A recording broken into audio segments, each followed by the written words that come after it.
দেখো না, তাই না? আপনাদের স্বপ্ন সম্পূর্ণ হয়ে গেল, তাই না?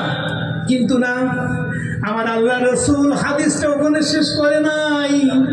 আমার বিশ্ব নবী আখিরি জামানার পয়গম্বর জানিয়ে দিয়ে গেলেন, ইল্লা আয়াকুনা রাজুলুন, ও আল্লাহর বান্দা বান্দিরা শুনে রাখো, জেনে রাখো, ইল্লা আয়াকুনা রাজুলুন, তোমাদের মধ্যে এমন এমন মাহবুব বান্দা আছেন যারা দীর্ঘদিন রোজা করে অভ্যস্ত, যাদের তাকত কুওয়াত মনোবল আছে, ইয়াকুনু সাওমাহু, যারা রোজা করে করে নফল রোজা করে চিরদিনের জন্য অভ্যস্ত আছে, ফালিয়াসুম যালিকাল ইয়াউম, ওই বান্দা বান্দীদের জন্য আমি নির্দেশ দিয়ে গেলাম তারা যেন অবশ্যই অবশ্যই ওই দিনগুলোতে রোজা রাখে। সুবহানাল্লাহ। এখন আরবি আরবি এমন একটা ভাষা, এই ভাষাটা অ্যাসার্টিভ নেগেটিভ সেন্টেন্সের বেশিরভাগ বেসিক করে আসে। অ্যাসার্টিভ নেগেটিভ সেন্টেন্স, দেখুন আমাদের কলমাটা কি, লা ইলাহা ইল্লাল্লাহ, লা ইলাহা যদি এখানে পড়ে আমরা শেষ করে দিই তাহলে কিন্তু আমরা কাফের হয়ে যাব, তাই না? আমাদের ঈমান চলে যাবে। যতক্ষণ আমি বলবো ইল্লাল্লাহ, লা ইলাহা, কোন প্রভু নেই, মিটে গেল, আমি কি হয়ে গেলাম, ইসলাম থেকে খারিজ হয়ে গেলাম। যতক্ষণ না আমি বলবো ইল্লাল্লাহ ততক্ষণ না আমি মুমিন বান্দা নই বলি। সুবহানাল্লাহ। আমার বিশ্ব নবী বলেন, লা ইয়াতাকাদ্দামান্না আহাদুকুম রমাদান বিসাওমিন ইয়াউমুন আও ইয়াউমাইন, তোমরা রমজান মাসের পূর্বে এক বা দুই দিন রোজা রেখো না। ও আল্লাহর বান্দা বান্দিরা শুনে রাখো, জেনে রাখো, হয়তো এমন এমন বান্দা বান্দি আছে বড় অসুস্থ, বড় পেরেশানের মধ্যে আছে, দুই দিন রোজা রাখলে হয়তো রমজানের রোজা তার পূরণ করতে সমস্যা হবে। কিন্তু বিশ্ব নবী বললেন, ইল্লা আইয়াকুনা রাজুলুন, কিন্তু ওই বান্দা বান্দিরা অবশ্যই রোজা রাখবেন যারা রোজা করে অভ্যস্ত, তারা ওই দিনগুলোতে ফালিয়াসুম যালিকাল ইয়াউম, ওই দিনগুলোতে যেন অবশ্যই রোজা রাখেন। আমার কামেল মুর্শিদ বললেন, বাবা আমার বিশ্ব নবী বলে গিয়েছেন, তাআল্লামাল ফারাইদ ওয়াল কুরআন, ও দুনিয়ার আলেমরা বান্দা বান্দিরা তোমরা ফরজ এবং কোরআন শরীয়তের বিধান শিক্ষা করো, ও আল্লিমুন নাস, এবং সমস্ত মানুষের এই কোরআনের সঠিক শিক্ষা দাও। সুবহানাল্লাহ। আমার কামেল মুর্শিদ বললেন, বাবা আমার রসুল নিষেধ করে যাননি, আমার রসুল বলে গিয়েছেন যাদের শক্তিমত্তা আছে, যারা রোজা করে অভ্যস্ত, তারা যেন ওই দিনগুলোতে রোজা রাখে। হাক্কানি দরবারটা কেমন দেখলেন তো? দিব্যি বলে একেবারে মানুষ ওই দিনে রোজা রাখা যাবে না, কানে কানে মোবাইলে ইউটিউবে কি বার্তা ছড়াচ্ছে, বাহাদুরি। কিন্তু তুমি এই হাদিসটা যদি অপব্যাখ্যা করো তাহলে লা ইলাহা বলেই তুমি ছেড়ে দাও, তাই না? অ্যাকর্ডিং টু আরবিক গ্রামার, লা ইলাহা ইল্লাল্লাহ, তুমি ইল্লাল্লাহ বলতে গেলে তাহলে ইল্লা আইয়াকুনা রাজুলুন, আবার হাদিসটা তোমার ওখান থেকে শুরু করতে হবে বলি। সুবহানাল্লাহ।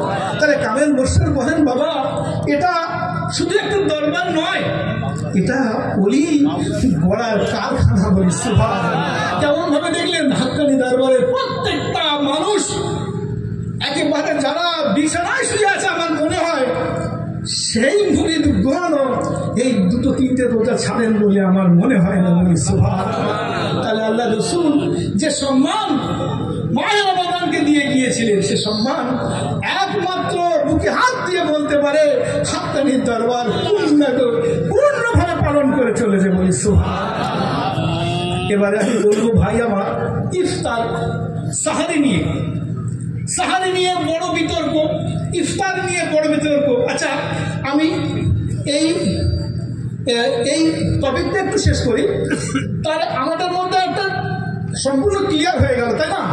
আমি প্রথমে বলেছি শুধু আলেমের দায়িত্ব নয়, আল্লাহ রসুল ইন জেনারেলি সবাইকে বলে গেছেন, তাই না?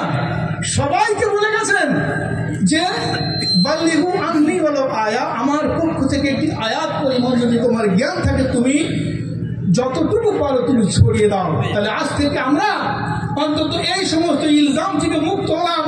সহিহ বুখারীর 1914 নম্বর হাদিস আবু হুরায়রা রাদিয়াল্লাহু তাআলা আনহু থেকে বর্ণিত, আপনারা দেখে নেবেন। বাংলা ট্রান্সলেশনে লেখা আছে যে ওই দুদিন রোজা করবেন না। কত বড় মানে এখানে আমরা ভুল করছি, একটু দেখে নেবেন। আমি হাদিসের সন্ধান দিয়েছি, তাহলে এখানে মিটে গেল। আমরা একটু এটা কাউন্সিলিং করবো, সবাইকে জানাবো যে এই দিনগুলোতে আমাদের অবশ্যই রোজা রাখতে হবে যদি আমাদের সেই শক্তিমত্তা থাকে। বলি সুবহানাল্লাহ। আমরা একটু বলবো এই নিয়ে সাহারি আর ইফতার নিয়ে। সময় তো আমার শেষ, তবু 2 মিনিট আমি সময় চেয়ে নিচ্ছি, যেহেতু এগুলো গুরুত্বপূর্ণ জিনিস আমাদের প্রত্যেকের জানা দরকার। তাহলে আমাদের সন্তানেরা কিছুদিন পর তারা পড়াশুনো না শিখে হাক্কানি দরবারের দিকে আঙুল তুলবে, ঠিক কিনা? আমাদের যে 8 মিনিট দেরি করা হয়, হ্যাঁ, আমার রব্বুল আলামিন সূরা বাকারার 187 নম্বর আয়াতে বললেন, কুলু ওয়াশরাবু হাত্তা ইয়াতাবায়ানা লাকুমুল খাইতুল আবয়াযু মিনাল খাইতিল আসওয়াদি মিনাল ফাজর সুম্মা আতিম্মুস সিয়ামা ইলাল লাইল। সুবহানাল্লাহ। আমার রব্বুল আলামিন বললেন, ও আমার বান্দা বান্দীরা শুনে রাখো, জেনে রাখো, আমি রব্বুল আলামিন বলেন জানিয়ে দিলাম, তোমাদের নির্দেশ দিলাম, তোমাদের ব্যাপারটা ক্লিয়ার করে দিলাম। কি ক্লিয়ার করে দিলেন? আতিমুস সিয়াম ইলাল লাইল, তোমরা সিয়ামটাকে রাতের আগমন পর্যন্ত পূর্ণ করো। সুবহানাল্লাহ। আল্লাহ আমার রব্বুল আলামিন তিনি ইলাল লাইল শব্দটি ব্যবহার করেছেন। বলি সুবহানাল্লাহ।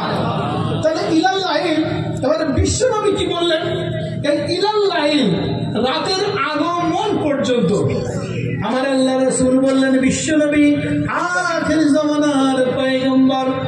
বিশ্বনবী বলেন, হাদিস কানা সহিহ বুখারীর হাদিস, বর্ণনাকারী আল্লাহ রাসূলের নিকটতম সাহাবী খলিফাতুল মুসলিমিন হযরত ওমর রাদিয়াল্লাহু তাআলা আনহু قال رسول الله صلى الله عليه وسلم, হযরত ওমর রাদিয়াল্লাহু তাআলা আনহু জানিয়ে দিলেন, ও আল্লাহর বান্দা বান্দীরা শোনো, আমার বিশ্ব নবী দুনিয়াবাসীদের জানিয়ে দিলেন, ইদা আকবালাল লাইলু মিন হাহুনা ওয়া আদবারান নাহারু মিন হাহুনা ওয়া গরাবাতিশ শামসু ফাকাদ আফতারাস সাইম। বলি সুবহানাল্লাহ। আমার বিশ্বনবী বলেন, ইদা আকবালাল লাইলু মিন হাহুনা, আল্লাহ রাসূল হাত দেখিয়ে বললেন, ইদা আকবালাল লাইলু মিন হাহুনা, ও আমার বান্দা বান্দীরা, আমার আল্লাহর বান্দা বান্দীরা, রোজাদাররা, তোমরা ইফতারের সময়টা জেনে নাও।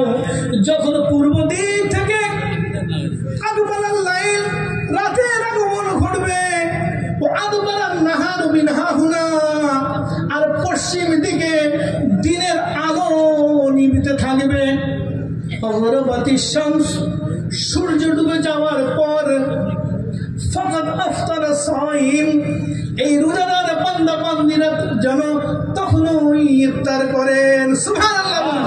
এবার একটু আপনাদের চিন্তা চেতনার দরকার, এই সময়টা নির্ণয় করা দরকার। আমার বিশ্ব নবীর যতগুলো হাদিস ইফতার নিয়ে এসেছেন, ম্যাক্সিমাম 90% হাদিসে আল্লাহ রাসূল আকবালাল লাইল, আকবালাল লাইল, আকবালাল লাইল, এই আকবালাল লাইল রাতের শব্দটা তিনি বারবার ব্যবহার করেছেন। তো আকবালাল লাইল, এই লাইলটা কখন আসে, রাতটা কখন আসে, আসে, এটা আমাদের একটা সাধারণ মানুষেরই তো কনসেপ্টে আছে, তাই না? আমরা রাতটা কাকে বলবো? একটু কোরআনের দৃষ্টান্ত দিন। সূরা লাইল, রাত নিয়ে একটা সূরা অবতীর্ণ হয়েছে। ওয়াল্লাইলি ইযা ইয়াগশা ওয়ান-নাহারি ইযা তাজাল্লা।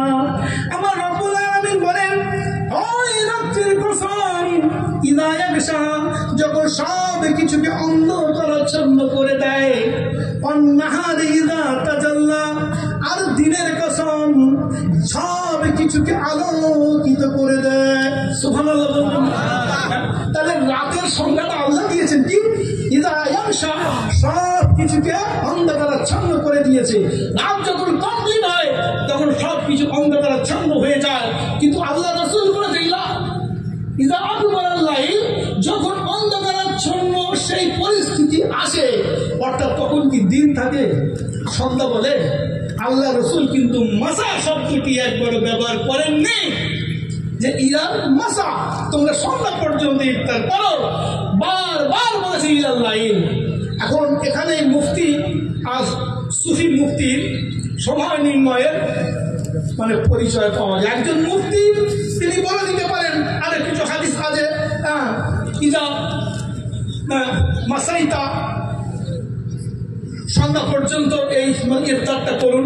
কিন্তু কামেল মুর্শিদ তিনি বললেন, বাবা খবরদার, একটা রোজার মূল্য এই দুনিয়ার মানুষ দিক আর না দিক, আমি জামানার মুজাদ্দেদ আল্লাহ রসুল এবং রব্বুল আলামিনকে গুরুত্ব এবং সম্মান দিয়ে এই রোজার সময়টা আমি নির্ধারিত করলাম। ইলাল লাইল, রাতের আগমন পর্যন্ত তোমরা রোজা করবে।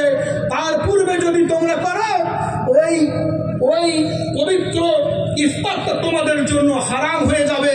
কারণ সুস্থ মানুষ ভক্ষণ করা হারাম মাহে রমজানে। আর তুমি যদি একটু দেরি করো, রাতের আগমন এই সময়টা আমি নির্ণয় করে দিলাম, বাবা যদি তুমি একটু দেরি করো, আমি যুক্তি তর্কের খাতিরে আমি বললাম, তুমি ভাবছো আমার রোজাটা যদি মাকরুহ হয়ে যায়, তো আমি বললাম তাই হোক। কিন্তু তুমি যদি আগে করো, এই সময় নির্ণয়ের ক্ষেত্রে যদি তুমি একটু ভুল করো, 1 মিনিট এদিক ওদিক হয়ে গেলে হয়তো তোমার রোজাটা চলে যেতে পারে, তোমার ওই খানাটা হারাম হয়ে যেতে পারে। বাবা আমি এই জন্য এই দরবার থেকে সুফি মুফতি আমি ফতোয়া দিলাম, বাবা তুমি আর 5 জনের থেকে 8 মিনিট দেরিতে করো না বাবা। বলি সুবহানাল্লাহ। এই হলো সুফি মুফতির পরিচয়। সময়ের স্বল্প সময়ের জন্য বিস্তারিত ব্যাখ্যা করা সম্ভব নয়, তবে কোনোদিন যদি সময় পাই ইনশাআল্লাহ ইফতার, সাহারি আর এই নফল রোজা নিয়ে বিস্তারিত ব্যাখ্যা করব। যতটুকু বলেছি ভাই আমার, বাল্লিগু আন্নি ওয়ালাউ আয়া, আমাদের শুধু আলেম সমাজের দায়িত্ব নয়, প্রত্যেকটা ক্ষেত্রে প্রত্যেকটা শ্রেণীর মানুষের দায়িত্ব ইসলামের সঠিক শিক্ষাটা প্রচার করা। কোরআন হাদিসের ছুটে বলার মধ্যে, ভাষার মধ্যে যদি আমার কিছু ভুল হয়ে যায়, আমি এখনো বলবো আমাকে ভুলটা ধরিয়ে দেবেন, আমাকে ক্ষমা করে দেবেন যদি আমার কথার মধ্যে কেউ ব্যথা পেয়ে থাকেন, কেউ কষ্ট পেয়ে থাকেন। ক্ষমা আলাইহিল্লাহ।